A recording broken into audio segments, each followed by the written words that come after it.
क्षमा breaking Jain news. Guru Maharaj जी, आपके चरणों में वंदन करता हूँ, प्रणाम करता हूँ। और जब आपको सुन रहा था तो मन में मुझे एक दोहा स्मरण हुआ। गुरु गोविंद दोनों खड़े, काके लागू पाए, गुरु बरिहारी आपकी, गोविंद दियो बताए।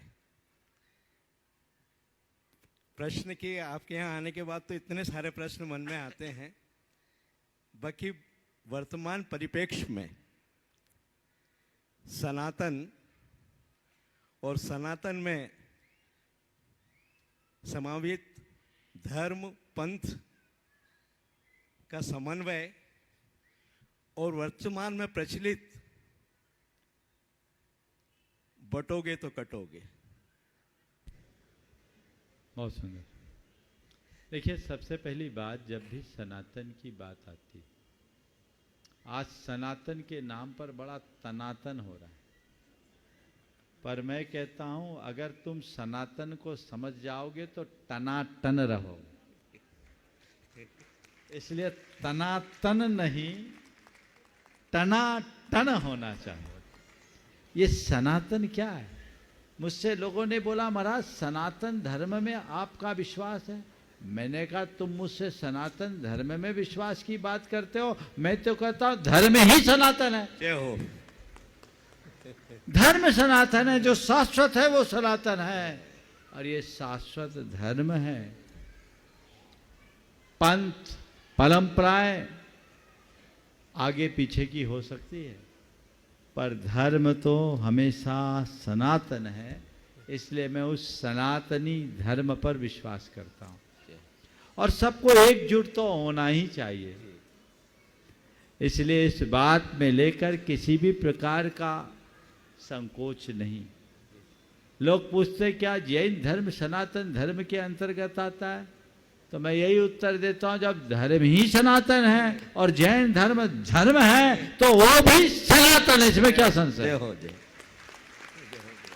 इसमें किसी भी प्रकार का संकोच होना ही नहीं चाहिए। हाँ, मान्यताएं अलग, दार्शनिक अवधारणाएं अलग, उपासना के रीतियां अलग, ये अपनी जगह है, लेकिन सनातनत्व में कोई संशय नहीं। इसलिए मैं पुनः दोहराता हूं, धर्म सनातन है, इसलिए जैन धर्म भी सनातन है। जो जो धर्म है सब सनातन है। अब रहा सवाल, बटोगे सो कटोगे, बटोगे तो कटोगे, जाहिर सा है। इसलिए मैं भी कहता हूं, हमें बटना भी नहीं है, कटना भी नहीं है, और काटना भी नहीं है, और काटने देना भी नहीं है। जय हो प्रभु जी।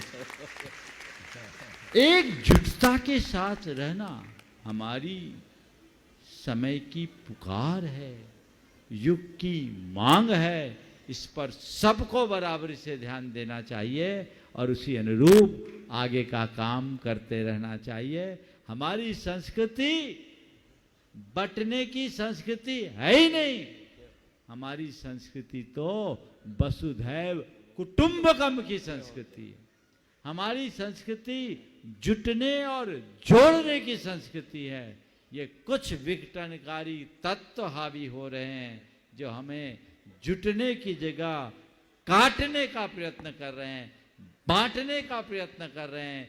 जो बांटने का काम करते हैं, जो काटने का काम करते हैं, हम सबको उन्हें छांटने की तैयारी करनी चाहिए और उन्हें एक साइड करके अपना रास्ता आगे बढ़ाना चाहिए, ताकि ऐसे विघटनकारी तत्वों को प्रश्रय न मिल पाए और हम अपनी सांस्कृतिक अस्मिता को अखंड बना सकें। जय हो। गुरु जी के चरणों में वंदन करता हूं, प्रणाम। सब हो जाओ एक साथ। श्री के चरणों में एक क्षामी मुनीश्री, हम तो आपको ये अनुभव बताने का भाव है कि आज आपके श्री मुख से इतने सुंदर ढंग से आप उन रिद्धिधारी रिद्धि मंत्रों का उच्चारण कर रहे थे, और हम तो ध्यान में बैठ करके आकाश में विचरते हुए रिद्धिधारी मुनि महाराजों को देख रहे थे, और ये अनुभव कर रहे थे कि ऐसे रिद्धिधारी महामुनि महाराज इस पांडाल में क्या, पूरे इंदौर हर नगर में अपनी दिव्य अलौकिक ऊर्जा बरसा रहे हैं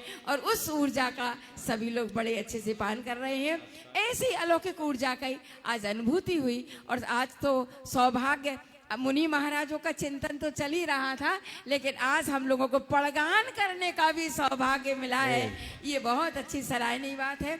मुनि श्री, आपसे बस एक जिज्ञासा है कि सिद्ध चक्र मंडल विधान में जो अनाहत शब्द आता है, अनाहत पराक्रमाय, अनाहत, तो ये अनाहत का अर्थ क्या है और अनाहत का कैसे ध्यान करना चाहिए, ये आप दें। और ऊर्जा जो हमें, एक प्रश्न इसी के साथ में कि भगवान से जब हम सिद्ध पूजन कर रहे हैं तो क्या सिद्धालय में बैठे अनंत आनंद सिद्ध परमेष्टि की ऊर्जा हम लोगों को नहीं मिल रही क्या?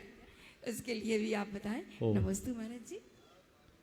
ओ देखिए, अनाहत शब्द एक विशिष्ट शब्द है। ये अनहद से बना। अच्छा। अनहद नाद, अनहद नाद बोलते हैं।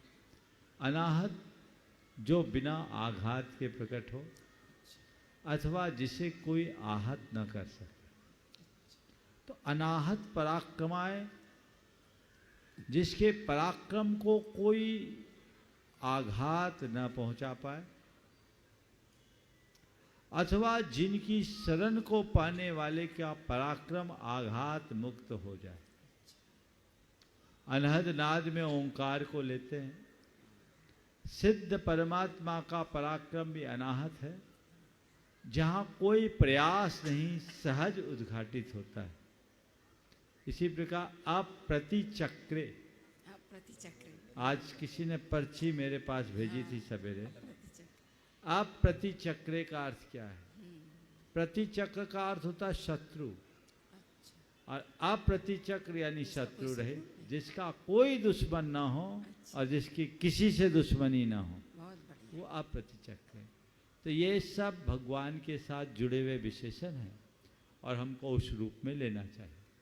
आपने कहा सिद्ध परमात्मा का ध्यान करते हुए क्या उनकी ऊर्जा हम ले सकते हैं? वो तो ऊर्जा से अतीत है, वो अशरीरी है, हम उनकी ऊर्जा क्या ले सकते? उनकी से प्रेरणा पा सकते। ध्यान में रखने की बात है, ऊर्जा जड़ है, भौतिक है, मूर्तिक है, और हमारे परमात्मा चेतन है, अमूर्तिक है, देहातीत हैं। उनसे ऊर्जा नहीं, उनसे केवल प्रेरणा मिलती है। और वो कहते तुझे ऊर्जा की जरूरत क्या है? तुझमें और मुझमें तत्वता अंतर है कहाँ? जो मैं हूँ वही तू है, पर तू उससे अनजान है। तू अपने आप को जान ले, अभी भी ऊर्जावान हो जाए।